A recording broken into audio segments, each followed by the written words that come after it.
Hello, നമസ്കാരം. Big boss season 7 പുതിയൊരു റിവ്യൂയിലേക്ക് എല്ലാവർക്കും സ്വാഗതം. Welcome to the creative bench. അപ്പോ ഒരു ഗ്രൂപ്പ് പൊളിക്കാൻ മറ്റൊരു ഗ്രൂപ്പ് തുടങ്ങാം.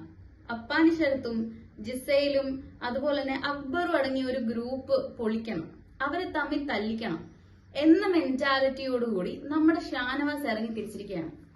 അങ്ങനെയുള്ളപ്പോ ഒരാൾ എന്താ ചെയ്യുക? അപ്പുറത്ത് എന്ന് സാധാരണ നമ്മൾ കണ്ടുവരുന്ന അപ്പുറത്ത് എന്നൊരു കുത്തിത്തിരിപ്പുണ്ടാക്കുക. ഇങ്ങനൊരു സാധനമാണ് നമ്മൾ എപ്പോഴും കണ്ടുവരുന്നത്. പക്ഷെ നമ്മുടെ ഷാനവാസ് ഭയങ്കര ബുദ്ധിമാനായതുകൊണ്ട് പോയിട്ട് വേറൊരു ഗ്രൂപ്പ് തന്നെ ഉണ്ടാക്കി.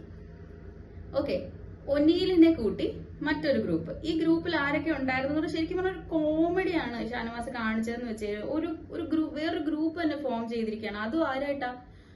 അഭിലാഷും ഒനീലുമായിട്ട്. ഒനീലിന്റെ അഭിലാഷിന്റെ ക്യാരക്ടേഴ്സും അതിലുള്ള പ്രശ്നങ്ങളും ഒക്കെ ഞാൻ നിങ്ങളുടെ അടുത്ത് കഴിഞ്ഞ ദിവസം പറഞ്ഞായിരുന്നു. കണ്ടവർക്കറിയാം, കാണാത്തവർക്ക് ആയിട്ട് ഞാൻ പറയാം. അവര് ഭയങ്കര ഒരു ടാക്ടിക്കായിട്ട് അല്ല അവർ പ്ലേ ചെയ്യുന്നത്. അവരെന്തൊക്കെയോ അവിടെ കിടന്ന് കാണിക്കണ്ട. അപ്പൊ അങ്ങനെയുള്ള രണ്ട് ആൾക്കാരുടെ കൂടെ ഇത്രയും നല്ലൊരു പ്ലെയർ പോയിട്ട് ഒരു ഗ്രൂപ്പ് ഫോം ചെയ്യുമ്പോൾ അത് അയാളുടെ ആ ഒരു ഗ്രൂപ്പിസം കാരണം ചിലപ്പോൾ അയാളുടെ പെർഫോമൻസിനെ തന്നെ എഫക്ട് ചെയ്യാനുള്ള സാധ്യതകൾ ഞാൻ കാണുന്നുണ്ട്.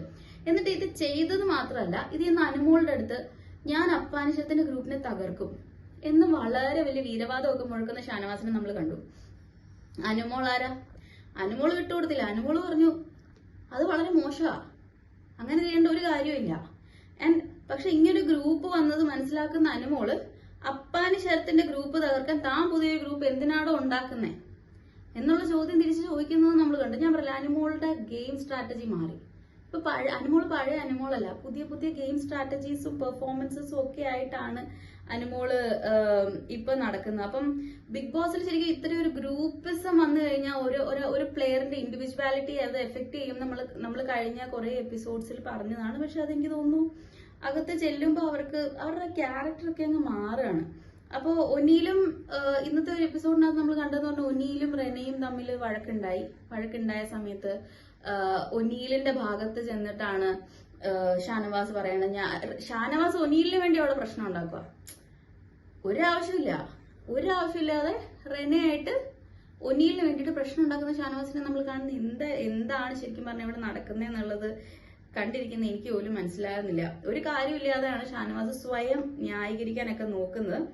അപ്പോ നന്നായിട്ട് കളിച്ചുകൊണ്ടിരിക്കുന്ന ഷാനവാസിന്റെ ഗെയിം സ്ട്രാറ്റജി ഒക്കെ ഇവിടെ നന്നായി മാറിയിട്ടുണ്ട്. ഓരോ ദിവസം ചെല്ലുന്തോറും ഷാനവാസിന്റെ ഗെയിം വേറെ ഏതോ ഒരു തലത്തിലേക്കാണ് പോകുന്നത്. Let's see. ആൻഡ് ബാക്കിയുള്ള കണ്ടസ്റ്റൻസിനെ നോക്കുകയാണെങ്കിൽ അവര് നല്ലതായിട്ട് പെർഫോം ചെയ്യുന്നവർ വളരെ കുറവാണ്. ഇനി ഈ വരുന്ന ദിവസത്തെ പ്രൊമോയിലൊക്കെ തന്നെ നമുക്ക് മോഹൻലാൽ സർ വീടിനുള്ളിലേക്ക് വന്ന് ഒരു ഇൻസ്പെക്ഷൻ നടത്തുന്നതൊക്കെ നമ്മൾ കാണുന്നുണ്ട്. അപ്പോ ഇന്നലത്തെ എപ്പിസോഡിനകത്ത് അങ്ങനെ ഭയങ്കര ഹാപ്പനിങ്സ് ഒന്നും ഉണ്ടായില്ല. 2 ദിവസമായിട്ട് അധികം ഹാപ്പനിങ്സ് ഒന്നും ഇല്ലാത്ത എപ്പിസോഡ്സ് ആണ് നടന്നു പോകുന്നത്. പക്ഷെ കുഴപ്പമില്ല, ഗെയിം തുടങ്ങിയിട്ടേ ഉള്ളൂ, കളികൾ ഓരോരുത്തരായി ആരംഭിച്ച് വരുന്നതേ ഉള്ളൂ. അപ്പോ ബോറൊന്നും അടിക്കണ്ട. കാണാൻ പറ്റാത്തവര് ഡെഫിനറ്റ്ലി കം ബാക്ക്. കാണാൻ പറ്റുന്നവര് പോയിട്ട് ബിഗ് ബോസ് സീസൺ 7 കാണുക. And this is creative bench. Come back, like, share and subscribe. Thank you.